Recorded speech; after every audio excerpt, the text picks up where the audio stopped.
Hello. We now continue with our journey through Tripura Rahasya. And just as a reminder from the introduction, or if you're just catching this for the first time and are not familiar with the text, here's a couple sentences from the introduction by Swami Rama that says, "A great yogi does not belong to any caste, creed, sex, or ethnic group because he has already transcended all such superficial limitations. The knowledge that enlightens such an aspirant is called Tripura Rahasya." Hi, Nellie. The text by that name is one of the most significant scriptures in the tradition of Tantra Yoga. Alrighty. Let me turn this on here so I can see over here if anybody types anything. Okay. There we go.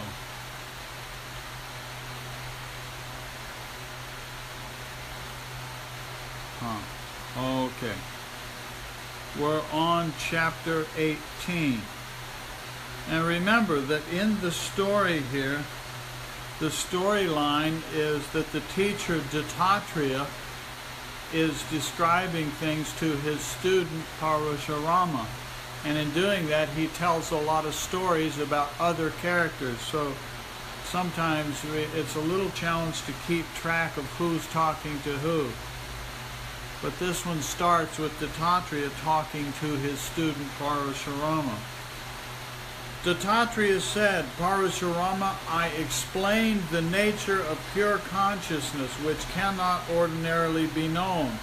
And also I explained the state of samadhi, which one experiences on different occasions in daily life." Oops, the name of this chapter is Dattatreya elaborates on the dialogue on knowledge between King Janaka and Ashtavakra. Continuing, Dattatreya says, "But people deluded by Maya do not notice these moments of samadhi-like experience. Knowledge of the Absolute is possible only through an inward and one-pointed mind. There is no other means." Parashurama, what good is this lengthy discussion?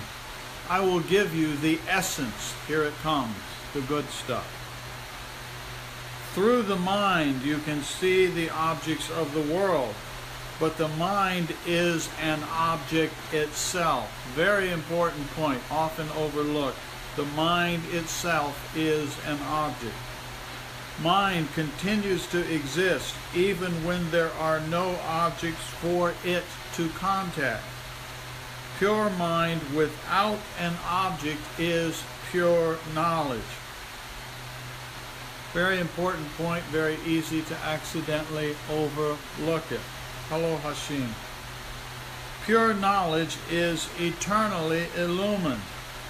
In obtaining such knowledge, we cannot depend on any other object because those objects will also be dependent on other objects. Hi, Matri. Then, in the absence of the self-illumined cause, there will be darkness everywhere. O son of Virgo, do you not experience yourself at the same time that you experience the other objects? If you do not, then you yourself do not exist. Then how will you question? And whom?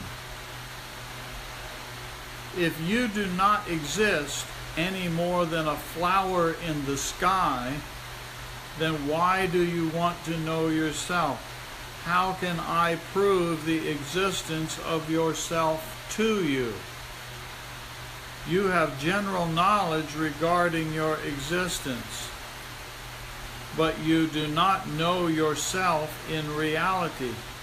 Your essential nature is indestructible. One whose doubts are completely removed realizes his true self. I wonder, having known the self, why are you deluded?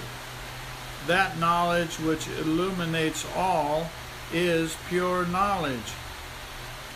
You cannot be excluded because you yourself are illumined. You identify yourself with the body because body consciousness makes you think that way. Think subtly.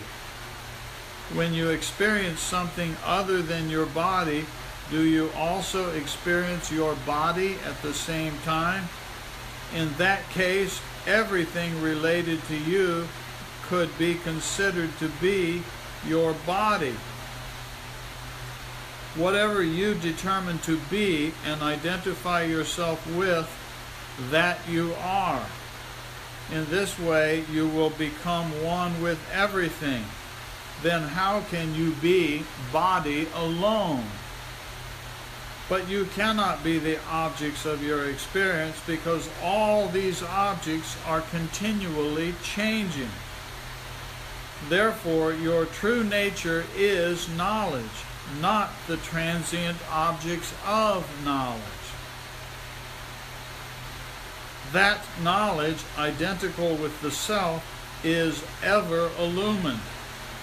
It is never contained by the particular objects which it illumines.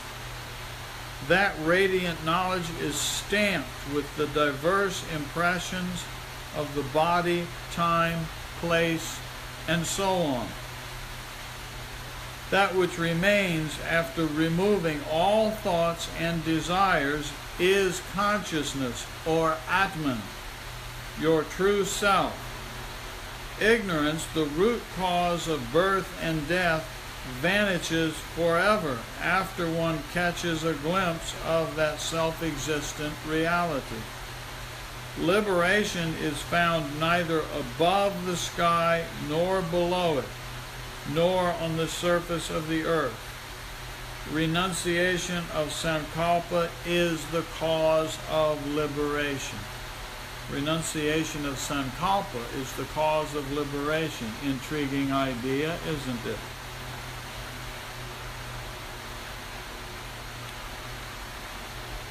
Moksha is self-realization. That is why it is ever present. Only through non-attachment can one attain liberation. There is no other way of attaining liberation.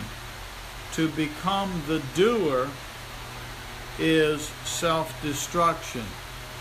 If you identify yourself with your body, it will be like imagining horns on a rabbit.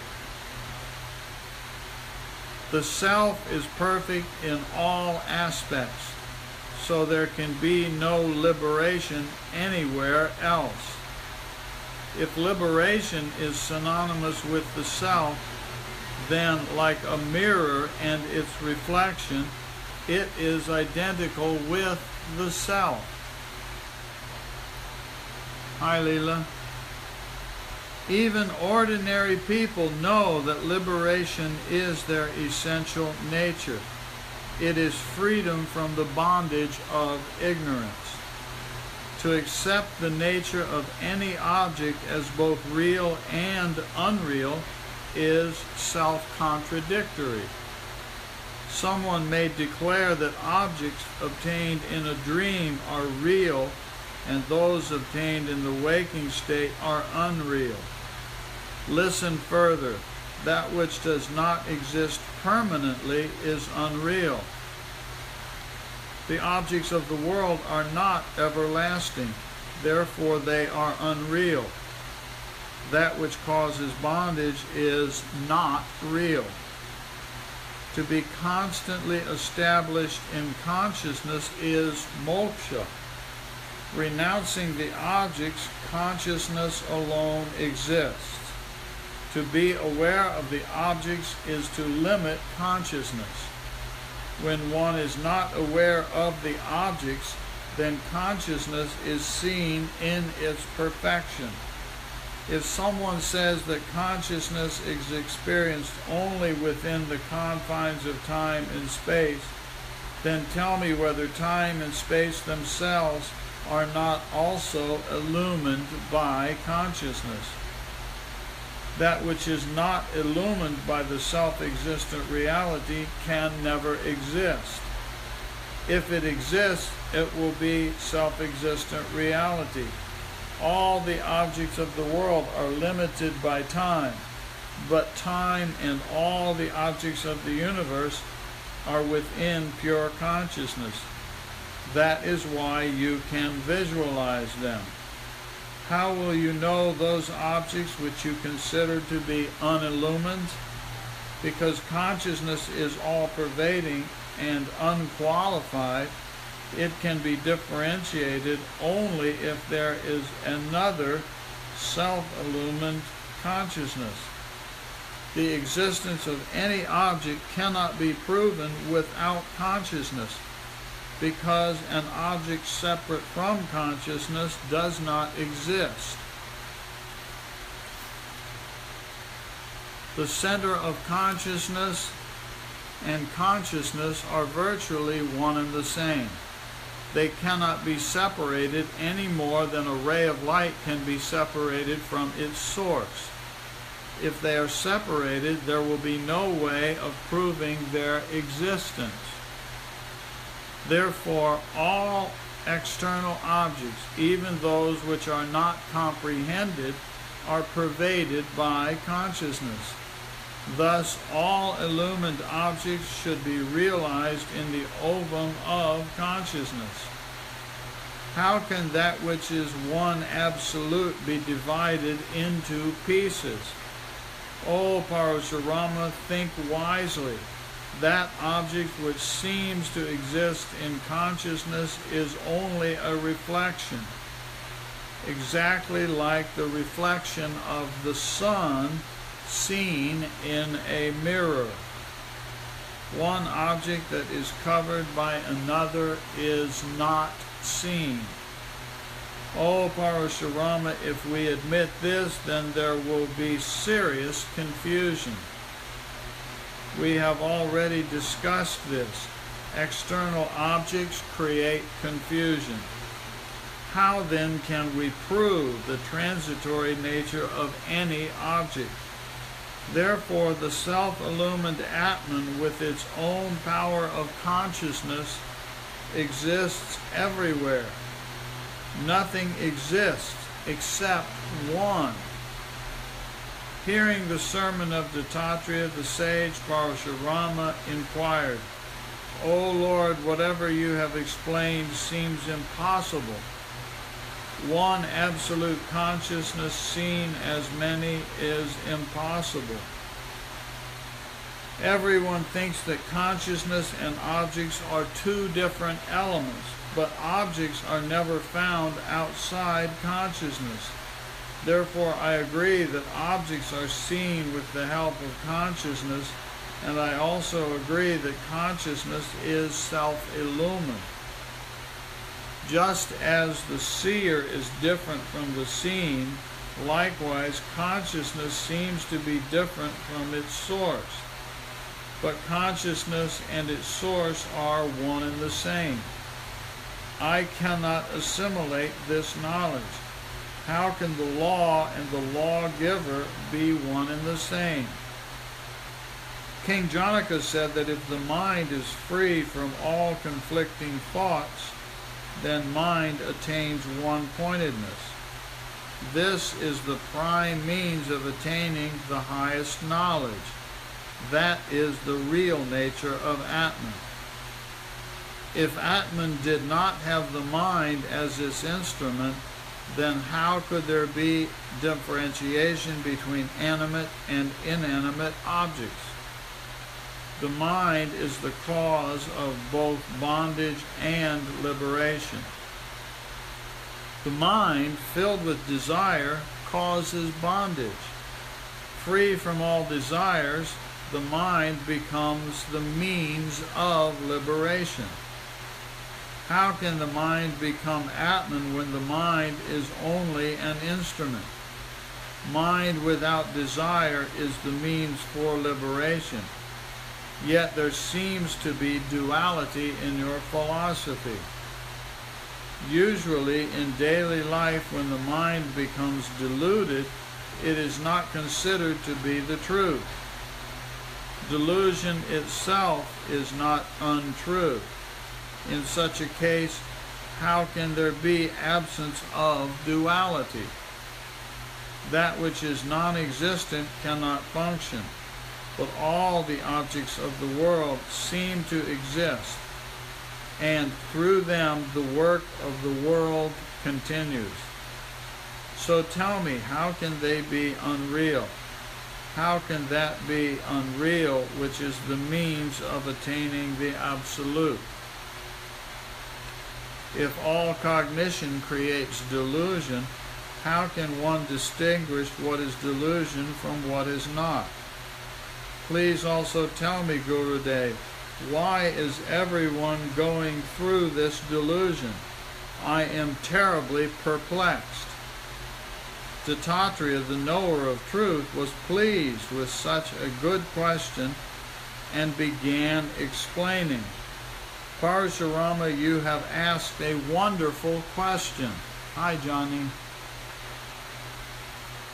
We have already discussed this, but as long as one is not fully satisfied, one should continue contemplating.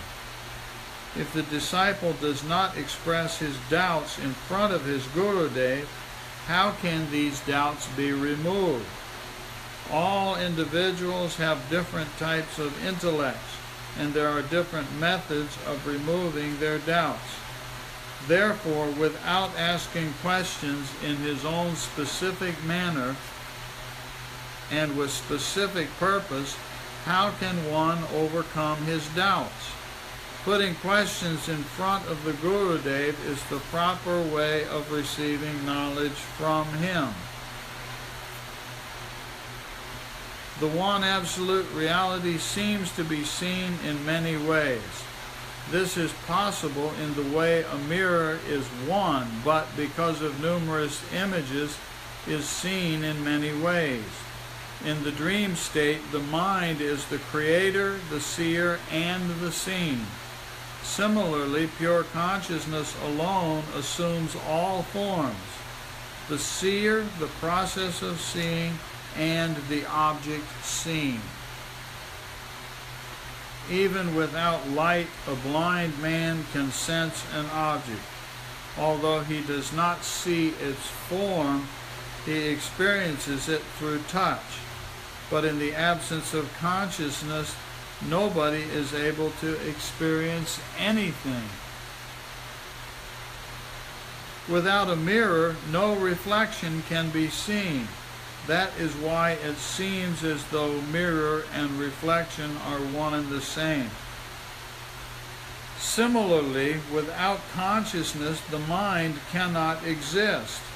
Just as in a dream, dream objects and the mind become one. Similarly, the mind does not have a separate existence in the waking state.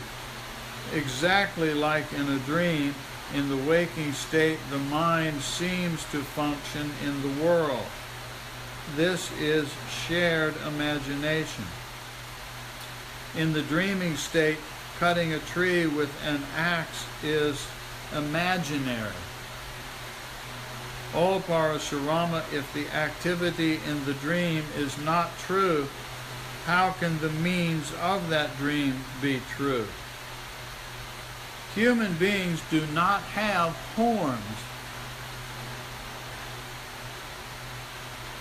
Therefore, to believe that one is being injured by the horns of a human is false.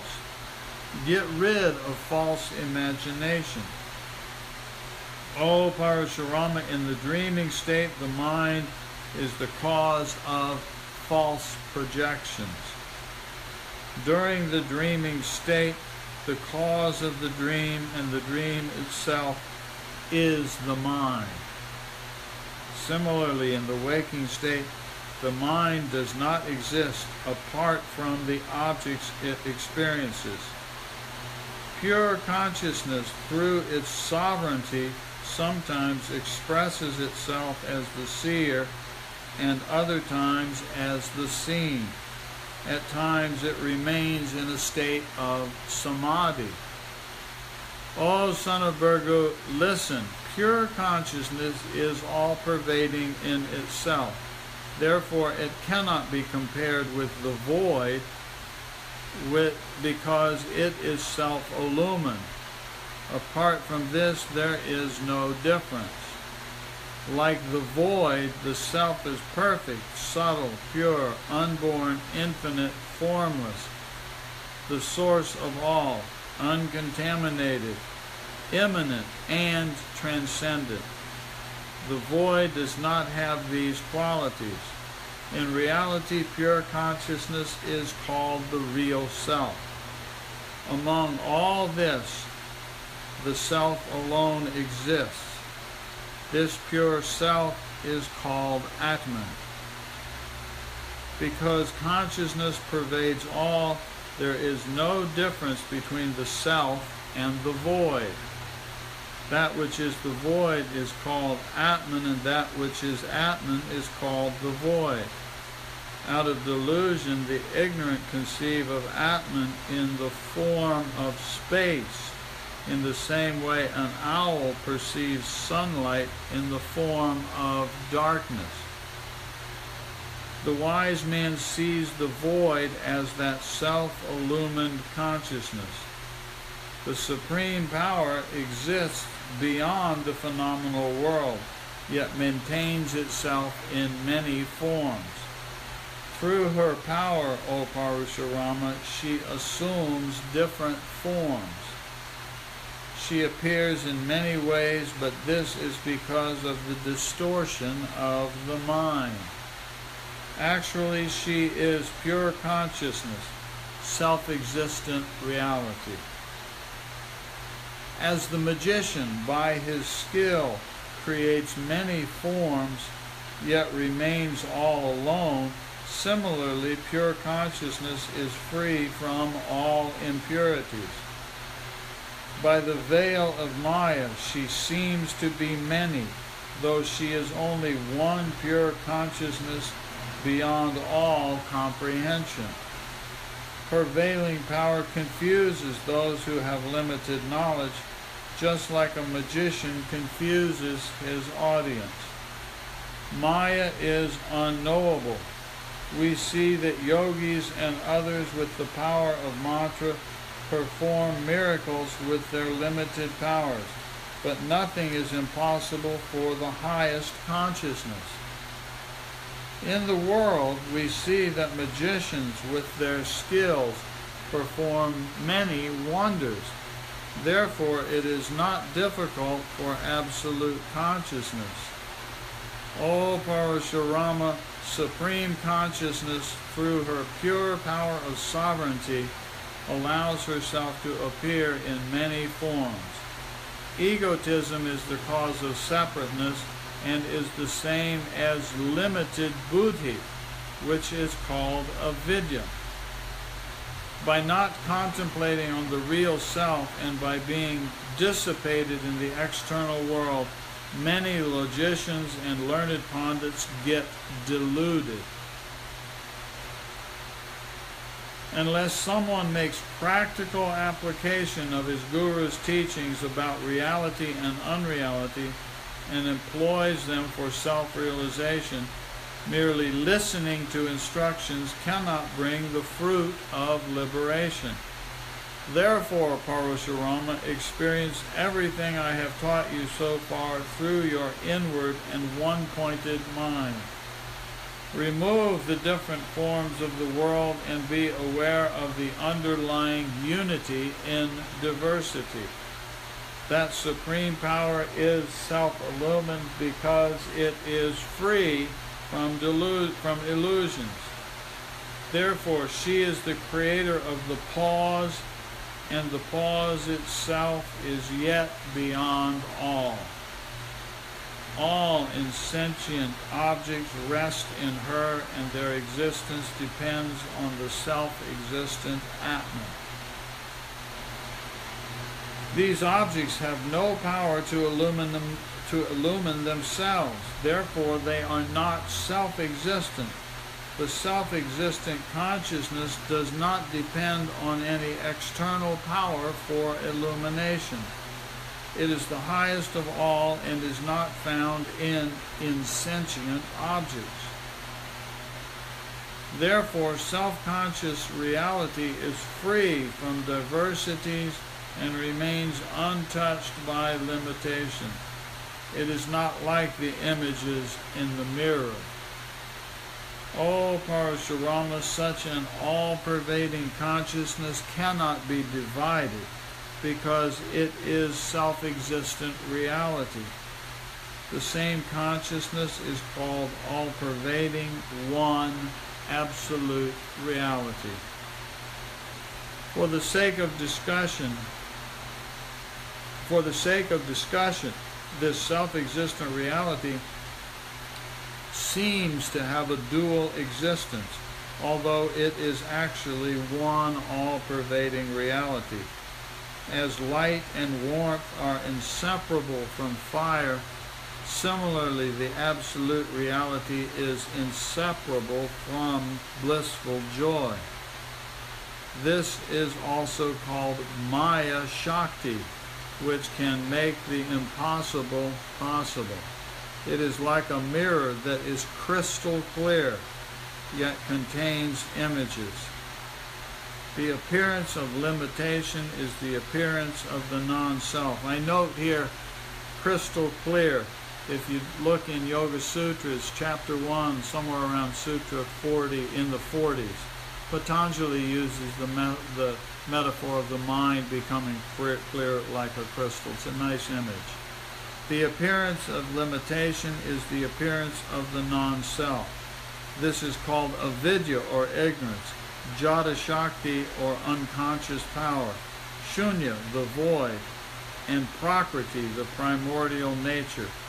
The first stage of limitation is called non-existence, void, austerity, darkness, or the beginning of creation. The appearance of the void is due to ignorance.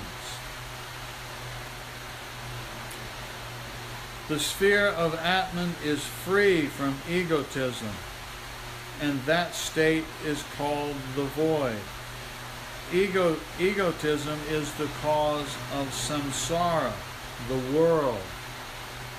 That which the ignorant think is the void,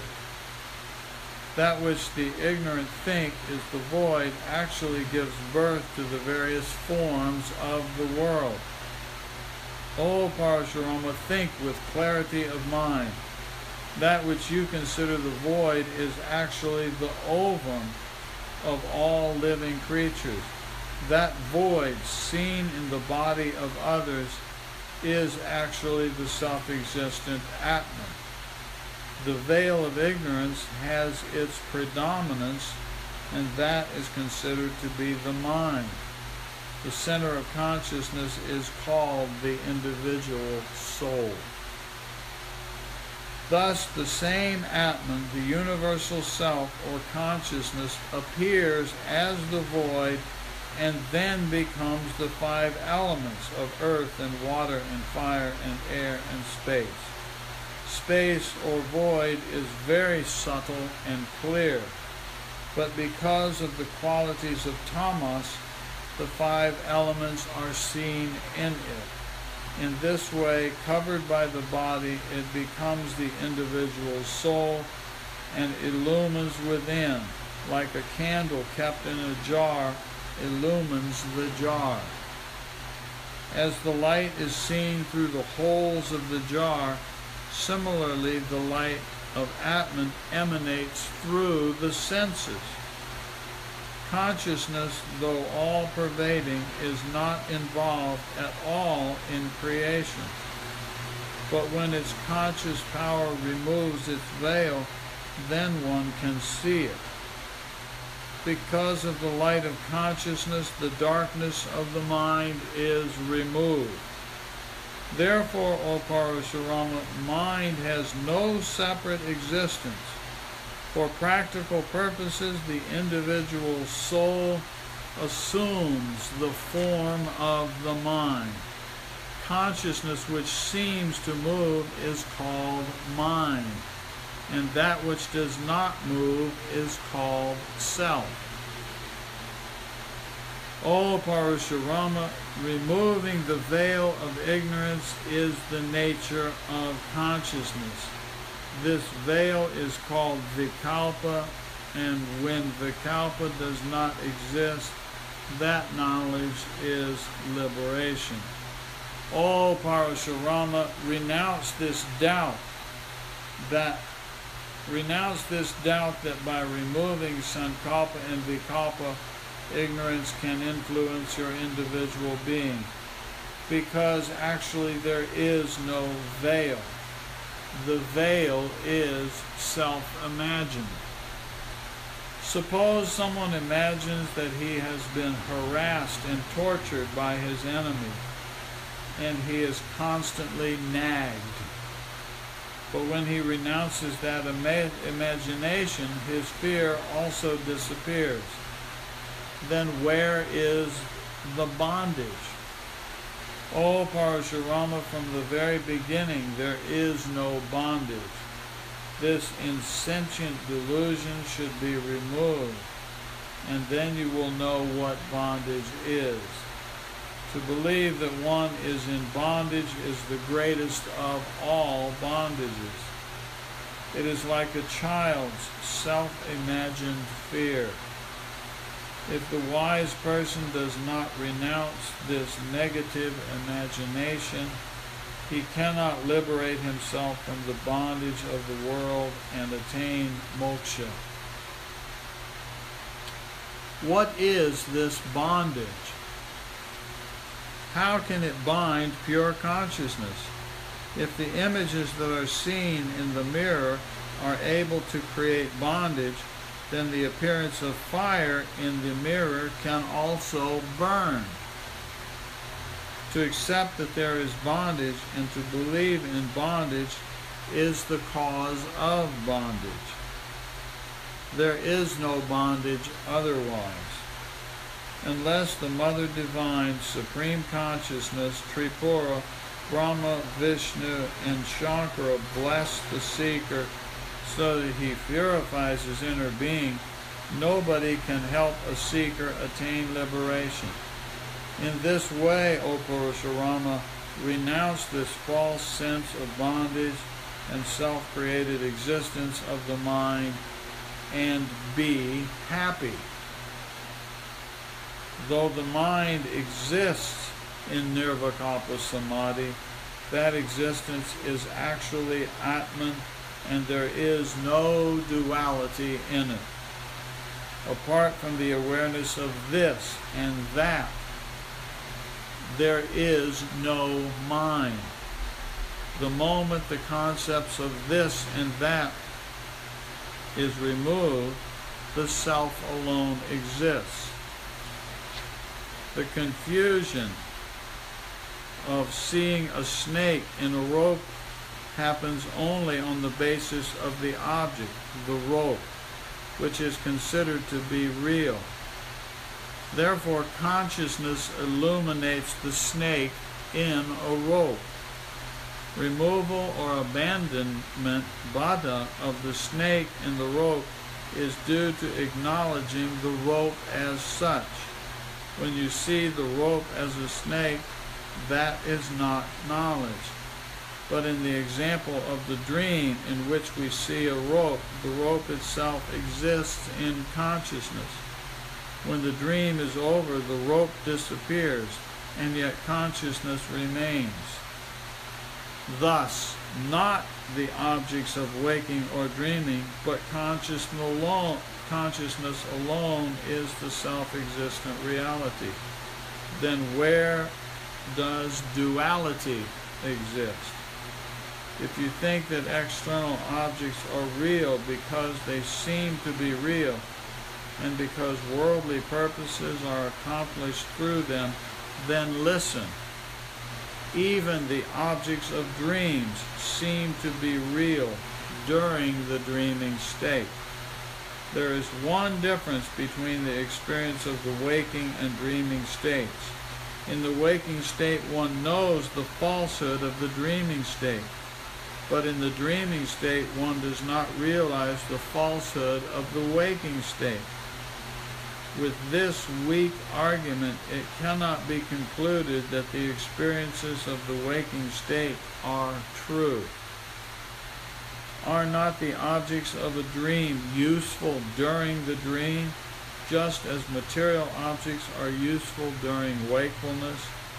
As we experience the steadiness of the objects in the waking state, do we not experience the objects in the dreaming state in exactly the same way?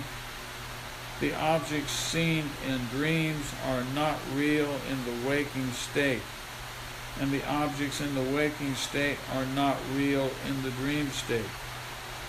This similarity is found in both states. If you think attentively, what is the difference between the past events of the waking state and the events of the dreaming state? If the magician creates objects through his illusory power, do you think that his creation is true? The difference between true and untrue is not known to ordinary people.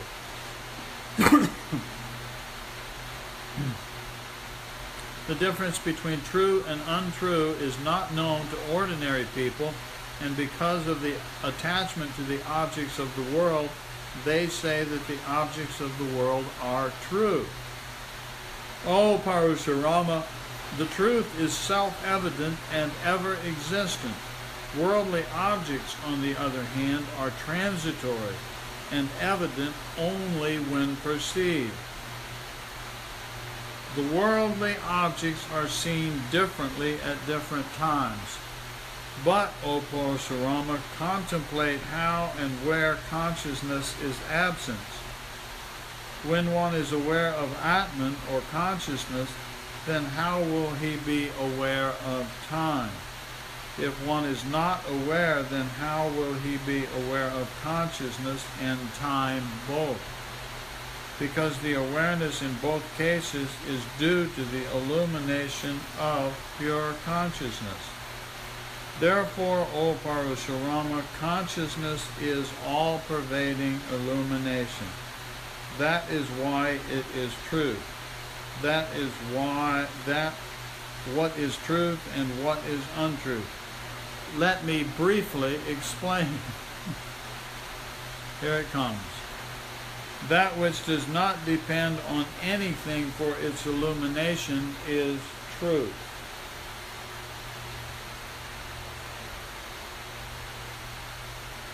In other cases, it is untrue, exactly like the snake in the rope is untrue. Contradictory statements can prove the validity of self-existent reality. Contradiction itself is proof of invalidity. Verbal denial is mental admittance in a way. Contradiction leads nowhere and does not furnish any proof. Therefore, that which is self-existent, unconditioned, and the very foundation of all experience is real. Anything other than this is unreal. Unless there is self-consciousness, self-existent reality, nothing can be experienced. Even the notion it is nothing cannot be experienced without consciousness. Therefore, a logician who claims that consciousness is not the source of illumination is like a man who does not admit his own existence. If he tries to prove that he does not exist, what is the source of the denial? How can a person who, because of lack of self-realization,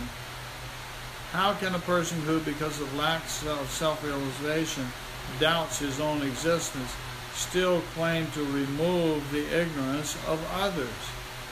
Even though his logic may be sound and his words flowery, he cannot lead others towards self-realization, because his knowledge is based on logic. The knowledge which we use in our daily life is unable to prove its validity. Doubtless this so-called knowledge is deluding. Therefore, it should be considered to be only an illusion.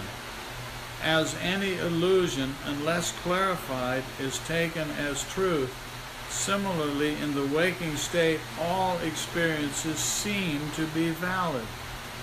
When one has profound knowledge of mother of pearl, he does not get deluded by mistaking it for a piece of silver.